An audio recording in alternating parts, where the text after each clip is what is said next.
दोस्तों, गांव वाले रिपोर्टर विष्णु प्रभाकर का आप सबको नमस्कार है। हिंदुस्तान की नेशनल मीडिया जिस तरह आजकल टीआरपी के लिए किस तरीके से घुटने टेक दे रही है, वो आम जनमानस की खबरों से दूर होती जा रही है और हिंदुस्तान की मीडिया ज़्यादातर उनको हिंदू, मुसलमान, अगड़ा और पिछड़ा की राजनीति में भी ज़्यादा इंटरेस्ट है। और सही बात तो यह भी है दोस्तों कि हिंदुस्तान की आम जनता भी आजकल ऐसे ही खबरों में ज़्यादा इंटरेस्ट दिखा रही है। जिस खबरों में हिंदू मुस्लिम की बात हो, हिंदुस्तान पाकिस्तान की बात हो, ज़्यादातर लोग वो खबरें बड़े शौक़ से देखते हैं, बड़ा मज़े से देखते हैं।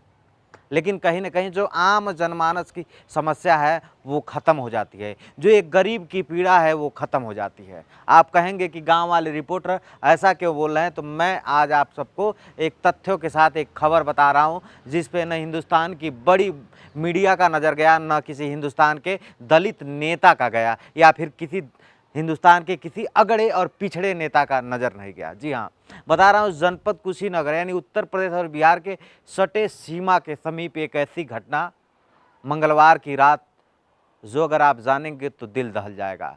और बता दूँ आप सबको, जो नेता दलित की बात करते हैं, दलित समाज की बात करते हैं, पिछड़े समाज की बात करते हैं, मुझे लगता है सिर्फ वो सिर्फ अपनी राजनीति रोटियां सेकने में ज़्यादातर व्यस्त रहते हैं।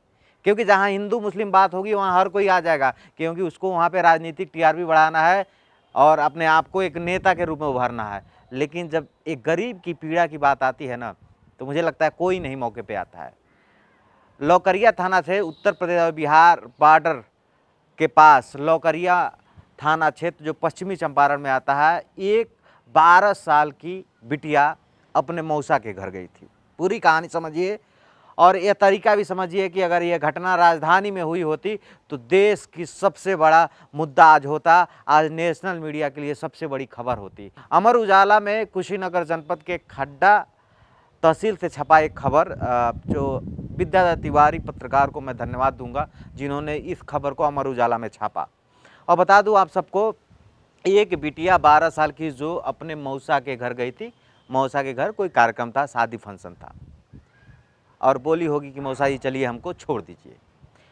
गरीब आदमी काम में परेशान रहता है, बहुत सारी जिम्मेदारियां आती हैं, वह सोचा कुछ काम निपटाप कर लेकर चले जाएंगे। और रात के पास के ही गांव में लगभग 8 से 10 किलोमीटर की दूरी के आसपास का जो है दूरी हुआ होगा, तो रात को 8 बजे उसके मौसा, उस बिटिया के मौसा उसको घर छोड़ने के लिए निकल पड़े।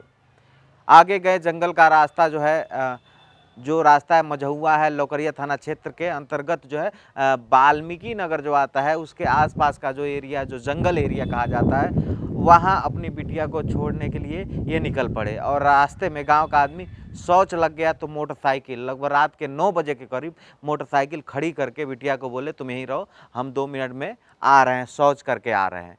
और उसके मौसा शौच करने चले गए। उसके बाद 2 मनबड़ आए और उस बिटिया को छेड़ने लगे। अब छेड़ेगा कोई ऐसे नहीं, वैसे बिहार में कहा जाता है दारू बंद है, लेकिन किसी की औकात ऐसे नहीं है कि बिना नशे में कुछ गलती न करे। तो कहीं ना कहीं नशे की गिरफ्त में ये युवक जरूर रहे होंगे और उस लड़की को छेड़ने लगे। और छेड़ने के बाद ऐसा हादसा हुआ, उसके साथ हाथापाई धरपकड़ की स्थिति आ गई। और उसके बाद ये हुआ, लड़की चिल्लाने लगी और उसके जो मौसा हैं वो दौड़ कर आए भागते हुए उससे छुड़ाने, और उन दोनों युवकों से जो है हाथापाई करने लगे। यानी अपनी जो बेटी ही कर सकते हैं, मौसा यानी साड़ू भाई की बेटी है तो बेटी ही कर सकते हैं, उसको बचाने लगे। लेकिन वो जो 2 लोग थे वो 6 और लोग को, सटे गांव के आसपास के ही रहने वाले थे, 6 लोग को और बुला दिए। फिर 8 लोगों ने मिलके उस लड़की के मौसा को जो है अधमरा कर दिया और इस तरीके से मारा कि वो अगला जो है घायल हो गया, अधमरे की स्थिति में हो गया। उसके बाद की कहानी सुनिए, और कितनी शर्मनाक कहानी और कितनी शर्मनाक घटना, उसके बावजूद भी देश की बड़ी मीडिया को शायद अभी तक इस पर नज़र नहीं गई है। देखते रहिएगा दोस्तों। रात 9 बजे के बाद जब उसके मौसा अधमरे स्थिति में हो गए, उन दरिंदों ने उनको इस तरीके से मार पीट दिया और उनकी मोटरसाइकिल मार पीट कर कूच दिया कि वो शायद अब जो है खड़ा होने की स्थिति में या फिर बोलने की स्थिति में नहीं था।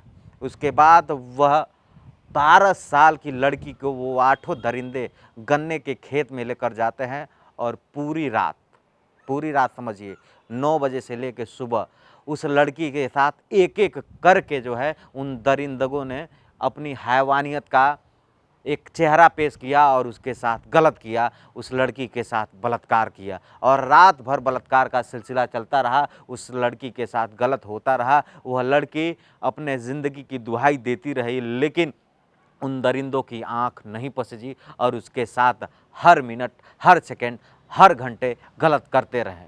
और अंततः सुबह हुआ तो शायद मुझे लगता है उस लड़की को इसी हालत में छोड़कर वो गए होंगे कि अब ये मर गई होगी। सुबह हुआ जब उसके जो मौसा जो उनको होश आया तो भागते हुए लौकरिया थाना क्षेत्र यानी नज़दीकी थाना में पहुँचे और पूरी घटना को बताया।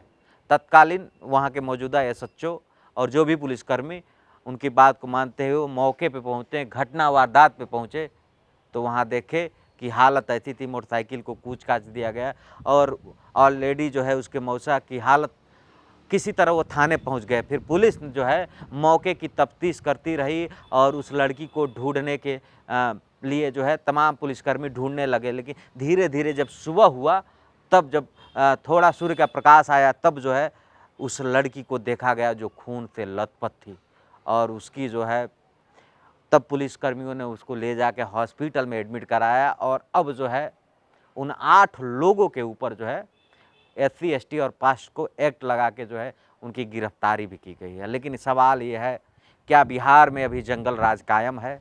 क्या बिहार में जंगल राज का पार्ट 2 है? और दूसरा बड़ा सवाल है हिंदुस्तान की मीडिया से, क्या हिंदुस्तान की मीडिया को यह खबर नहीं लगा? अक्सर हर मुद्दे पे हिंदू, मुस्लिम, पाकिस्तान, हिंदुस्तान की बात करती है, लेकिन एक जनजाति जनजाति थारू जो अति पिछड़े समाज में आते हैं, थारू समाज की एक लड़की जो अपने मौसा के घर गई थी, यानी कि भाई के शादी में या फिर बहन की शादी में गई थी और रास्ते पकड़ के अपने मौसा के साथ आ रही थी, उस वक्त यह घटना हुआ। तो सवाल ये है, क्या बिहार में बेटियों के लिए कहा जाता है बेटियां पेट में भी नहीं सुरक्षित हैं तो घर के बाहर भी नहीं सुरक्षित हैं? इस तरीके से हैवान कहीं ना कहीं बिहार में ये दिखाते हैं कि बिहार में अभी भी जंगल राज कायम है और आज के दौर में इस तरह की घटना ये कहीं ना कहीं पूरे बिहार और बिहार सरकार को शर्मसार करता है। ऐसे दरिंदों के ऊपर तुरंत कार्रवाई होनी चाहिए और इन लोगों का जहन में कितना मन बढ़ई है कि एक बेटी को जो है उसके बाप ही कह सकते हैं, मौसा हैं तो बाप ही कह सकते हैं, उसके सामने उसकी आंखों के सामने उसके मौसा को अधमरा किए, उसके बाद उस बेटी का रेप किए और 1-2 नहीं 8 लोग, आधा दर्जन से ज़्यादा लोग रात भर उस लड़की के साथ बलात्कार करते रहे। अब सवाल ये कि उस गरीब को न्याय कब मिलेगा? वह गरीब 12 साल की जो अपने रिश्तेदारी में गई थी, बिहार सरकार ऐसे दरिंदों के ऊपर घोर और कठोर कार्रवाई करेगी। गाँव वाले रिपोर्टर विष्णु प्रभाकर का आप सबको नमस्कार।